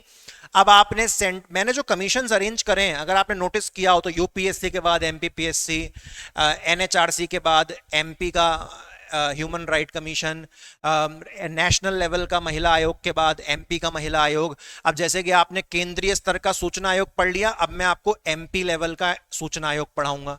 तो बड़े सीक्वेंस के साथ उस चीज को रखा गया है, ठीक है। तो देखो साहब, हाँ इधर से देखेंगे, हाँ इधर से देखेंगे कि जो मध्य प्रदेश का सूचना आयोग है, तो मध्य प्रदेश का सूचना आयोग वैधानिक है, स्टैट्यूटरी है, मतलब इसका आर्टिकल देखने को नहीं मिलेगा। इसका क्या देखने को मिलेगा? एक्ट देखने को मिलेगा। एक्ट वही है, राइट टू इंफॉर्मेशन एक्ट। जब वो आया था तभी हर जगह खलबली मिली थी कि इंफॉर्मेशन देने के लिए भी आयोग बनाओ जनता के लिए, ठीक है। अच्छा, स्थापना कब हुई है? 22 अगस्त 2005। साल लगभग सेम है केंद्रीय वाला और मध्य प्रदेश वाला, लेकिन तारीखों में फर्क है। तो 22 अगस्त 2005 में जो है मध्य प्रदेश का सूचना आयोग बना है। नियुक्ति कौन करेगा? नियुक्ति करेगा राज्यपाल। और आप देख लीजिए साहब, चाहे नेशनल लेवल का सूचना आयोग उठा लो, वहां पर भी एक चेयरमैन और maximum 10 member. Madhya Pradesh stage level का भी आप सूचना आयोग उठा लो तो एक चेयरमैन और 10 मेंबर। तो ये मेंबर वाला प्रश्न आपसे पूछ सकता है। मध्य प्रदेश का जो सूचना आयोग है, आर्टिकल का डिब्बा खाली है साहब। एक्ट का वही सूचना अधिकार अधिनियम 2005, इसी एक्ट के तहत दोनों जगह खलबली मची थी। ऊपर भी सूचना आयोग बनाया गया और स्टेट लेवल पर भी सूचना आयोग बनाया गया, ठीक है। हाँ, सेंट्रल गवर्नमेंट कितनी चालाक है साहब। चाहे एमपी का सूचना आयोग हो, चाहे इंडिया का सूचना आयोग हो, कार्यकाल अपनी जेब में रखा है कि भैया अपने हिसाब से चलाएंगे हम, तुम कब तक बैठोगे, कितनी देर तक बैठोगे। तो दोनों ही जगह जो कार्यकाल है वो कौन डिसाइड कर रही है? केंद्र सरकार डिसाइड कर रही है। और यहां पर फाइनली हटाने का अधिकार गवर्नर को आखिरकार दे दिया गया, नहीं तो मध्य प्रदेश स्तर पर सारे अधिकार हटाने के राष्ट्रपति साहब ने अपने पास रखे थे। अब इसको हम ट्रिक के नाम से, ट्रिक के माध्यम से इसलिए याद रख सकते हैं कि प्रेसिडेंट साहब ने कहा कि मध्य प्रदेश के स्तर पर तो सूचना तो बहुत दूर की बात है, कोई कुछ नहीं बताता, तो मैं हटा के क्या करूंगा? गवर्नर साहब तुम समझ लो, नियुक्ति भी तुम कर दो, हटाव भी तुम दो, क्योंकि मुझे एमपी की इंफॉर्मेशन पर कोई यकीन नहीं है, मैं इंडिया लेवल का थोड़ा बहुत संभाल लूंगा, ठीक है। इसको आप याद रख सकते हैं कि मध्य प्रदेश का सूचना आयोग में नियुक्ति और हटाना, निष्कासन दोनों गवर्नर के पास है, और केंद्रीय स्तर पर जो सूचना आयोग है वहां पर बिठाना और हटाना दोनों प्रेसिडेंट के पास है। परंतु केंद्रीय स्तर पर और मध्य प्रदेश के स्तर पर दोनों ही जगह जो सूचना आयोग है वहां पर जो टेन्योर है, कार्यकाल, वो चालाक सेंट्रल गवर्नमेंट ने अपने पास रख लिया है, वो डिसाइड करेगी। और वैसे सामान्यतः कितना होता है? 3 साल होता है साहब, ठीक है। चलो, अब अगला आयोग कौन सा आ गया? तो अगला आयोग आ गया साहब, कौन सा? हाँ, अगला आ गया एनजीटी। एनजीटी, तो देखते हैं भैया एनजीटी में क्या है। तो एनजीटी मतलब राष्ट्रीय हरित प्राधिकरण। एनजीटी एनवायरमेंट के सिलसिले में चीजों को देखती है। तो ये भी स्टैट्यूटरी है, वैधानिक है, कोई आर्टिकल इसका मिलेगा नहीं। और गठन कब हुआ है? 18 अक्टूबर 2010। नियुक्ति किसके द्वारा होती है? सेंट्रल गवर्नमेंट के द्वारा, ठीक है। और जी हाँ, अब इसमें थोड़ा खास चीज देख लीजिए, इसका संरचना थोड़ा सा समझने वाली चीज है। एक तो चेयरमैन होगा साहब, ओके।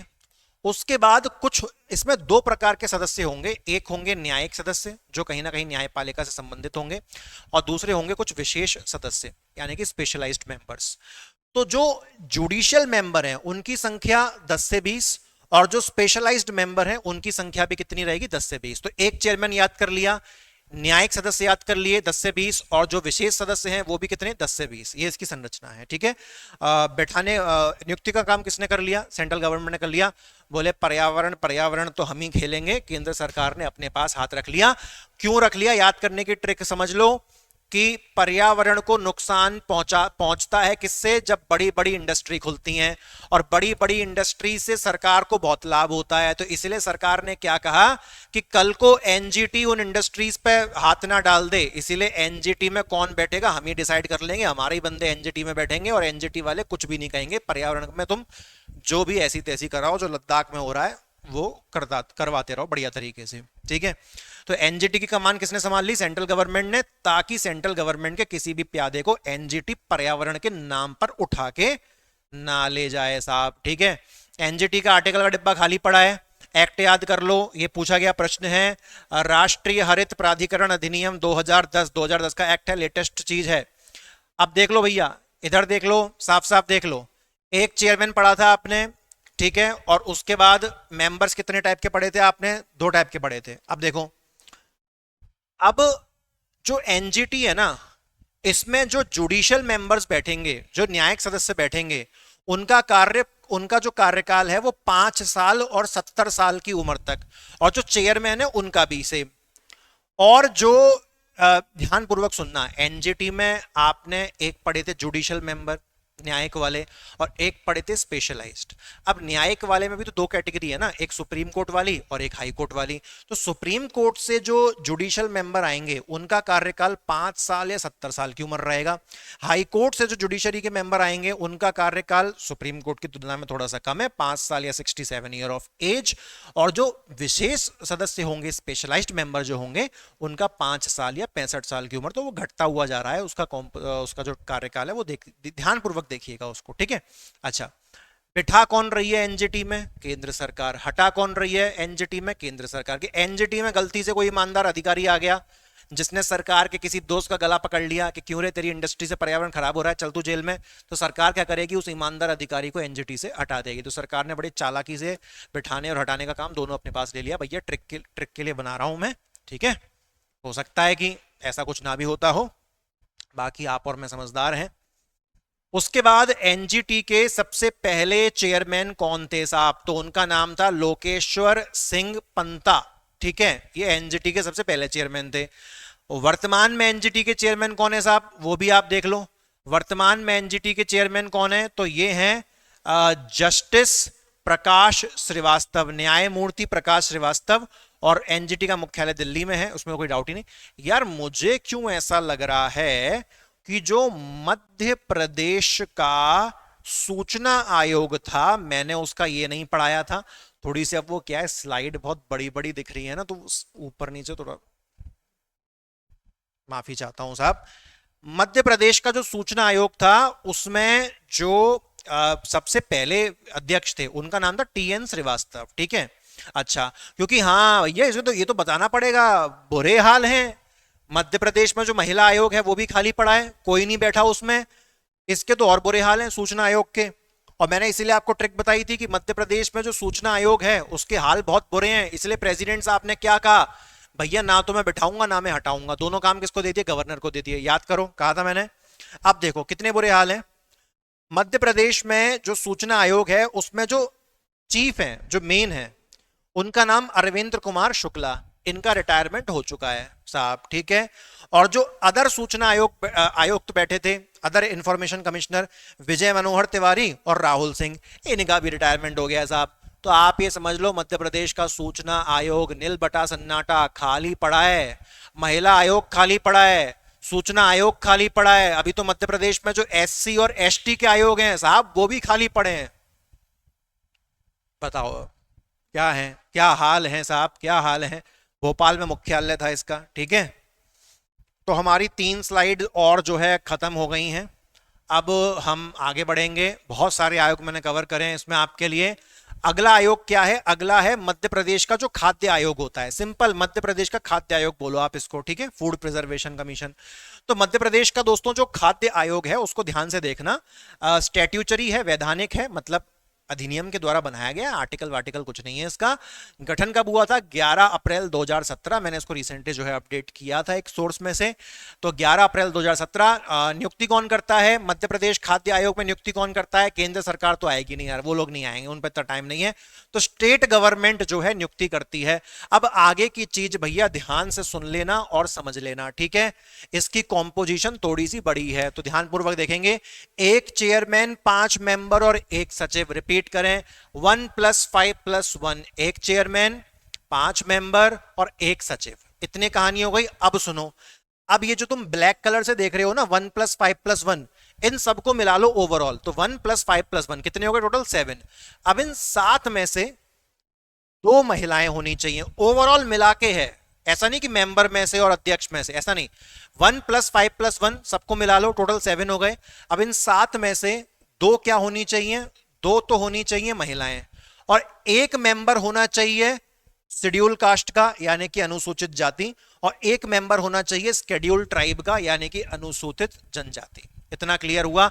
1 + 5 + 1 टोटल 7, और इस टोटल 7 में से दो कम से कम महिलाएं चाहिए, एक मेंबर चाहिए एससी का और एक मेंबर चाहिए एसटी का। अब बढ़िया है, ठीक है। चलो तो याद रखना पीले कलर से डब्बा है, और जहां पर डिब्बा पीले कलर से है वहां पर तो आपके कान टक से खड़े हो जाने चाहिए, बोले साहब क्या सूचना आ गई यहां पर। और आगे देखो, मध्य प्रदेश का खाद्य आयोग, अनुच्छेद कुछ है नहीं, अधिनियम के तहत बना था, फूड सिक्योरिटी एक्ट, खाद्य सुरक्षा अधिनियम 2013 का। कार्यकाल समझ लो 5 साल या 65 साल की उम्र, जो पहले आ जाए। और हटाने का काम किसका है? स्टेट गवर्नमेंट का। और बिठाने का काम किसका था? स्टेट गवर्नमेंट का। यहां पर गवर्नर लिख के मत आ जाना।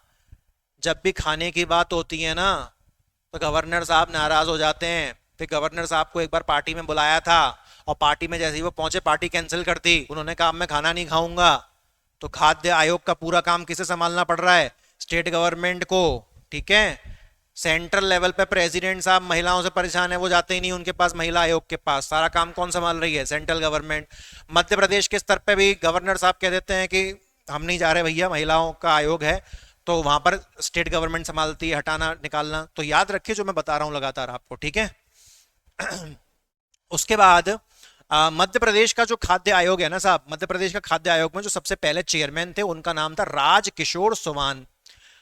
वर्तमान में जो चेयरमैन है उनका नाम है प्रोफेसर वीरेंद्र कुमार मल्होत्रा, याद रखना इंपॉर्टेंट है। और जो सचिव जी हैं वो हैं IAS शोभित जैन।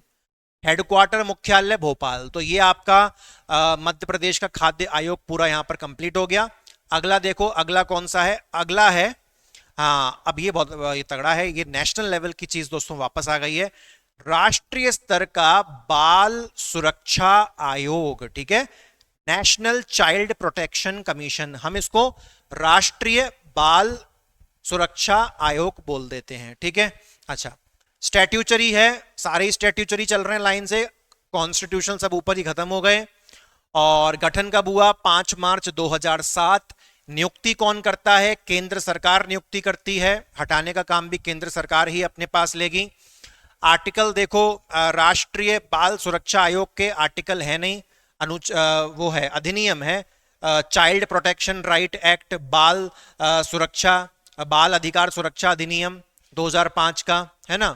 उसके बाद, हाँ जी, उसके बाद यहां पे थोड़ी सी चीज खास है, याद रखिएगा कि जो बाल सुरक्षा आयोग है राष्ट्रीय स्तर का, उसमें चेयरमैन के लिए अलग कहानी है, मेंबर्स के लिए अलग कहानी है। जो इसके चेयरमैन होंगे साहब वो 3 साल या 65 साल की उम्र, और जो इसके मेंबर होंगे वो 3 साल या 60 साल की उम्र। ये चीज आपको याद रखनी है। हटाने का काम केंद्र सरकार ने अपने पास लिया हुआ है, इसमें कोई कैसी भी दिक्कत नहीं है किसी भी तरह की। उसके बाद देखो, उसके बाद हम इनका पहला चेयरमैन देख लेते हैं। तो राष्ट्रीय स्तर का जो बाल सुरक्षा आयोग है, चाइल्ड प्रोटेक्शन कमीशन, उसके जो पहले चेयरमैन थे वो कौन? शांता सिन्हा, पहले चेयरमैन। और अब कौन है वर्तमान में? प्रियांक कनुंगो। प्रियांक कनुंगो बड़ा स्वीट सा नाम लिखता है, जब आप इनकी शक्ल देखेंगे तो थोड़ा सा आपको भट्टे गट्टे से हैं, थोड़ा घबरा सकते हैं आप देख के, ठीक है। लेकिन हाँ क्यूट सा नाम है, अच्छा सा नाम है, प्रियांक कनुंगो, ठीक है। अच्छा, मुख्यालय कहां पर है? तो मुख्यालय दिल्ली में है, इसमें कोई डाउट नहीं किसी भी तरीके का। ओके, चलिए, तो ये वाला पेज भी अपना समाप्त हो जाता है। अब अपनी आखिरी 3 स्लाइड बची हैं, तो इसलिए आप देखो सारे आयोग डाल दिए हैं टेंशन फ्री होने के लिए। आखिरी अपनी 3 स्लाइड बची हैं, 3-4 कमीशन अपने और बचे होंगे। पहले बचा है मध्य प्रदेश का जो अनुसूचित जनजाति आयोग है, फिर मध्य प्रदेश का अनुसूचित जाति आयोग बचा है, फिर मध्य प्रदेश का पिछड़ा वर्ग आयोग बचा है, और फिर मध्य प्रदेश का बाल संरक्षण आयोग बचा है। तो अब सारे 4 के 4 जो है एमपी वाले बचे हैं। फटाक फटाक से इसको देख लेते हैं। पहले तो मैं बात करता हूं एमपी में जो एसटी का आयोग है ना, स्टैट्यूचरी है, वैधानिक है, और 29 जून 1995 में गठन हुआ है। नियुक्ति कौन करती है? राज्य सरकार। और संरचना में कौन कौन है? तो एक चेयरमैन है और 2 आपके जो है इसमें मेंबर हैं, ठीक है। तो ये एमपी का एसटी वाला आयोग है साहब। अब एमपी का ये जो एसटी वाला आयोग है, अनुच्छेद इसमें है नहीं, आप अधिनियम याद कर लो, 1995 का अधिनियम है, एमपी का एसटी अधिनियम है, ठीक है, 1995 का। उसके बाद कार्यकाल 3 साल, हटाने बैठाने का काम स्टेट गवर्नमेंट का है, कोई दिक्कत नहीं यहां पर। ओके।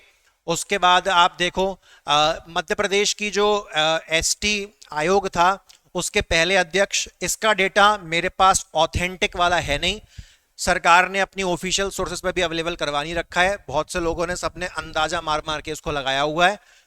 आपको अंदाजा मार के इसका करना है, आप इसको डेफिनेटली जो है अपनी तरफ से कर सकते हैं। पूछने के चांस 99.99% नहीं है। वर्तमान वाला पूछ सकता है। वर्तमान में जो इसके प्रेजेंट अध्यक्ष हैं गजेंद्र सिंह राजू खेड़ी, लेकिन फिलहाल सीट पड़ी है खाली।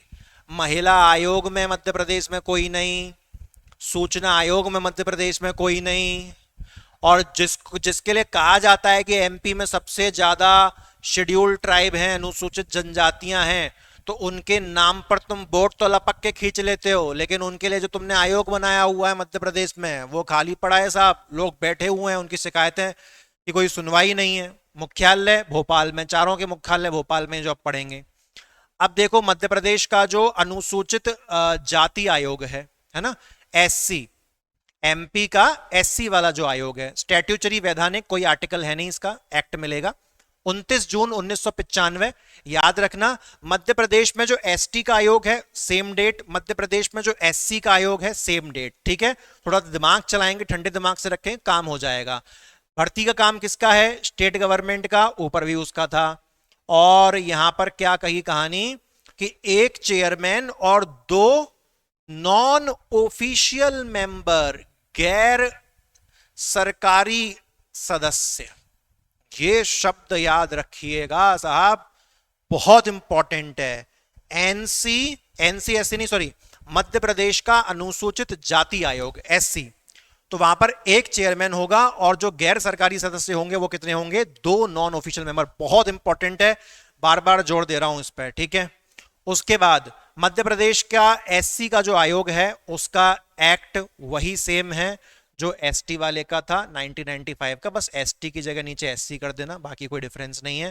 कार्यकाल इनका सबका सेम है। जब लास्ट में रिवीजन करने बैठोगे ना तो इतना आपका काम सरल कर देगी ना ये टेबल की बल्ले बल्ले हो जाएंगे आपको। जब इसके 10 क्वेश्चन आते थे ना तब भी इस टेबल में से 5 से 6 क्वेश्चन तो टेबल में से ही फंसते थे कि किसी ने पूरे आयोग में इतना लंबा समय नहीं भी लगाया 10-15 दिन तो वो टेबल से 5-6 क्वेश्चन बना लेता था, ठीक है। अगर आपने प्रीवियस प्रीलिम्स दिए हैं तो आपको खुद ही दिख गए होंगे कि पिछले प्रीलिम्स में जो क्वेश्चन आए हैं उसमें से बहुत सारे तो इसी टेबल मात्र से बन जाएंगे, है ना। तो हटाने बिठाने का काम राज्य सरकार का है, कोई दिक्कत नहीं है इसमें, सेम चल रही है कहानी। मध्य प्रदेश का जो अनुसूचित जाति आयोग है इसके प्रथम अध्यक्ष, ऑथेंटिक डेटा सरकार ने उपलब्ध नहीं करवाया हुआ है। आपके पास आसपास का तुक्का मार का कोई डेटा हो आप यूज कर लेना, ठीक है, लेकिन मैं सभी को रेकमेंड नहीं करूंगा कि आप इसका कोई भी गलत डेटा याद करिए, और इसके 99.99% चांस है कि ये ना आए। और अगर ये क्वेश्चन फिर भी बन गए ना यार तो मतलब फिर तो एमपीपीएससी है, कुछ भी कर सकता है, वो स्त्री है, कुछ भी कर सकती है, ठीक है। हमारे पास इसका ऑथेंटिक डेटा नहीं है, और जब तक हमारे पास गवर्नमेंट ऑफिशियल वेबसाइट का डेटा नहीं होता मैं उसको वहां पर जबरदस्ती नहीं लिखता। आपके पास पूरी चॉइस है यार, आप तो होशियार लोग हो, कम से कम 10 किताब तो पढ़ के बैठे होंगे आप पहले से ही, तो बस निकाल लो वहां से, कोई दिक्कत नहीं है, ठीक है। वर्तमान में मध्य प्रदेश का जो अनुसूचित जाति आयोग है, जो एससी आयोग है, उसके वर्तमान चेयरमैन आनंद आहिरवार, लेकिन अब ये भी पद खाली पड़ा है साहब। ना तो एससी की कोई सुनवाई है ना एसटी की कोई सुनवाई है। आप मतलब सबसे बड़ा स्टेट है एसटी को लेके तो एटलीस्ट, और आपको पता है एमपी में एससी एसटी के अगेंस्ट क्राइम रेट सबसे ज्यादा है, वो भी याद रखिएगा, ठीक है। भोपाल इसका मुख्यालय है। तो मतलब ये समझ में नहीं आता यार कि मतलब जिन जातियों को लेके तुम वोट मांगते हो, जिन जातियों को तुम अपनी योजनाओं से लाभ दिलवा रहे हो, तुमने उनके इंसाफ की कोई व्यवस्था नहीं करके रखी हुई। कहना कि मोटी मोटी बात यह है। मध्य प्रदेश का जो पिछड़ा वर्ग आयोग है उसको समझ लो स्टैट्यूचरी है, वैधानिक, गठन कब हुआ है 13 मार्च 1993, ये इसके बेसिकली गठन की तारीख है। और नियुक्ति किसने करी है? नियुक्ति राज्य सरकार, स्टेट गवर्नमेंट ने करी है। और कहानी देख लीजिए साहब, इसकी कहानी देख लीजिए। रुक जाओ रुक जाओ, मध्य प्रदेश का जो पिछड़ा वर्ग आयोग है उसकी संरचना देख लो, रुक जाओ ध्यान से, ठीक है। मध्य प्रदेश का एससी, मध्य प्रदेश का एसटी आयोग और मध्य प्रदेश का पिछड़ा वर्ग आयोग, मैं तीनों में लगातार बिठाने हटाने का काम राज्य सरकार का बता रहा हूं, उसके टेंशन मत लो बिल्कुल भी, ठीक है। संरचना देखो, पिछड़ा वर्ग आयोग मध्य प्रदेश, इसमें 5 गैर सरकारी सदस्य होंगे। कितने होंगे? 5 गैर सरकारी सदस्य, नॉन गवर्नमेंट। और इन 5 में से एक महिला होगी, एक अध्यक्ष होंगे और एक वाइस चेयरमैन होंगे। समझ में आ रही है कहानी? मुझे ऐसा प्रतीत हो रहा है कि ये क्वेश्चन पिछले साल आया हुआ है। अब इतना क्वेश्चन ही क्वेश्चन हो जाते हैं, थोड़ा दिमाग से निकल जाता है, लेकिन मुझे ऐसा लग रहा आया हुआ है। तो ये टेबल को मैं रब राखा वाली मानता हूं।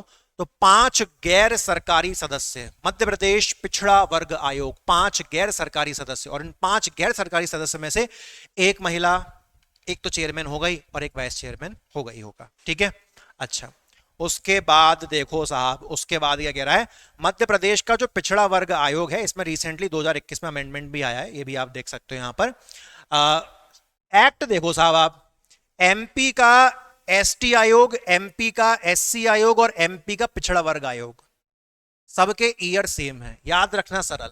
नियुक्ति हटाना सब स्टेट गवर्नमेंट लेके बैठी है, कार्यकाल तीनों का सेम है। तो बताओ यार दिक्कत क्या है? हटाना स्टेट गवर्नमेंट, नियुक्ति स्टेट गवर्नमेंट, कार्यकाल सेम, एक्ट का ईयर सेम, पर एक दो संरचना वगैरह में थोड़ा सा फर्क आता है, तो वो भी बस पिछड़ा वर्ग आयोग में ही था, है ना। तो बस उसको ध्यान रखना होता है, और क्या है। मध्य प्रदेश का जो पिछड़ा वर्ग आयोग है उसमें वर्तमान अध्यक्ष बदल चुके हैं। इसका हमारे पास ऑथेंटिक डेटा था, सरकारी डेटा था कि मध्य प्रदेश का जो पिछड़ा वर्ग आयोग है उसमें जो सबसे पहले अध्यक्ष थे वो थे बसंत राव उइके, ठीक है। और जो वर्तमान अध्यक्ष हैं मध्य प्रदेश पिछड़ा वर्ग आयोग का, ये अपडेट हुआ है, डॉक्टर रामकृष्ण कुसमरिया। याद रखिएगा, अपडेटेड चीज है, 2024 में ही चीज अपडेट हुई है, इसको देखना। मुख्यालय भोपाल में है। तो अब फाइनली हम लोग आ चुके हैं अपने आज की इस मास्टर वीडियो के आखिरी आयोग की तरफ, और दोस्तों इसका नाम है मध्य प्रदेश बाल संरक्षण आयोग। स्टैट्यूटरी है, वैधानिक है, आर्टिकल का डिब्बा खाली मिलेगा। 22 दिसंबर 2007 इसका गठन हुआ। अब ये सुन लो, आखिरी आयोग है तो थोड़ी मेहनत आपसे दोस्त करवाएगा। क्या बोल रहा है? नियुक्ति स्टेट गवर्नमेंट ही कर रही है। मध्य प्रदेश का एससी आयोग, मध्य प्रदेश का एसटी आयोग, मध्य प्रदेश का पिछड़ा वर्ग आयोग, मध्य प्रदेश का बाल संरक्षण आयोग, सब में नियुक्ति कौन कर रहा है? State government. लेकिन मध्य प्रदेश का जो बाल संरक्षण आयोग है उसमें नियुक्ति अपॉइंटमेंट स्टेट गवर्नमेंट कर रही है, लेकिन वो कितने मेंबर की कमेटी की सलाह पे कर रही है? 3 मेंबर की कमेटी की सलाह पे कर रही है। लास्ट आयोग है, खास आयोग है, तो ये खास चीज है। नियुक्ति स्टेट गवर्नमेंट कर रही है, परंतु 3 मेंबर की कमेटी की सलाह पर कर रही है। कॉम्पोजिशन खास है, देख लो, एक चेयरमैन प्लस 6 मेंबर। पूछ लेगा मध्य प्रदेश बाल संरक्षण आयोग में कितने मेंबर होते हैं? 6 मेंबर होते हैं साहब, ठीक है। ये पूछ लेगा मध्य प्रदेश बाल संरक्षण आयोग में कितनी महिलाएं होना अनिवार्य है, कंपलसरी है? तो 1 चेयरमैन 6 मेंबर, और ये 6 मेंबर में से 2 महिलाएं होना जरूरी है। ओके, ठीक है। उसके बाद मध्य प्रदेश का जो बाल संरक्षण आयोग है उसका आप ईयर देख लीजिए, चाइल्ड प्रोटेक्शन एक्ट वही सेम 2005 का। और अध्यक्ष के लिए 3 साल 65 साल की उम्र, और सदस्यों के लिए 3 साल या 60 साल की उम्र, जो पहले आ जाए। बिठाने का काम राज्य सरकार ने किया था, परंतु 3 मेंबर की कमेटी की सलाह पर। हटाने के लिए कोई सलाह नहीं चाहिए, हटाने के लिए स्टेट गवर्नमेंट सीधे सीधे हटा देती है। मध्य प्रदेश का जो बाल संरक्षण आयोग है इसके जो पहले अध्यक्ष हैं उनका ऑथेंटिक डेटा हमारे पास नहीं है, तो ये 3 डिब्बे खाली हैं पूरी टेबल में। पूरी टेबल में सिर्फ ये 3 डिब्बे खाली हैं जहां सरकारी ऑथेंटिक डेटा नहीं है। तो ये 3 डिब्बों का काम आप खुद कर सकते हो। कमेंट सेक्शन में आपस में कोई कुछ आंसर बोलता है, कोई कुछ आंसर बोलता है, तो वो रायता मत फैलाना साहब, वो रायता फैलाने की कोई जरूरत नहीं है। तुम्हें पता है, अपने पास रखो, जो चीज का ऑथेंटिक बेस नहीं है उसको मत भटकाओ कि गड़बड़ हो जाए आगे जाके, फिर एक दूसरे पे दोष मढ़ो, ठीक है। अपने अपने लेवल पे जहां से पता कर सकते हो पता करने की आप कोशिश कर लो, पूरी छूट है आपको, कोई रोका टोकी नहीं है। तो मध्य प्रदेश का जो बाल जो बाल संरक्षण आयोग है उसके वर्तमान के जो अध्यक्ष हैं उनका नाम है द्रविंद्र मोरे, और मुख्यालय भोपाल में है ही। खास तौर पर दोस्तों ये वाला नाम याद रखना, डॉक्टर रामकृष्ण कुसुमरिया, मध्य प्रदेश पिछड़ा वर्ग आयोग के वर्तमान अध्यक्ष। रिसेंटली बदलाव हुआ है, एमपी के नजरिए से बहुत जरूरी है। ठीक है, तो दोस्तों इसी के साथ मैंने आपको सारे के सारे आयोग करवा दिए हैं कंप्लीट। देखो जूम आउट करके कितना प्यारा पूरी स्क्रीन पे एक एक फिट होता है। देखो एक पूरी स्लाइड फिट हो गई, उसके बाद ये देखो पूरी स्लाइड फिट हो गई।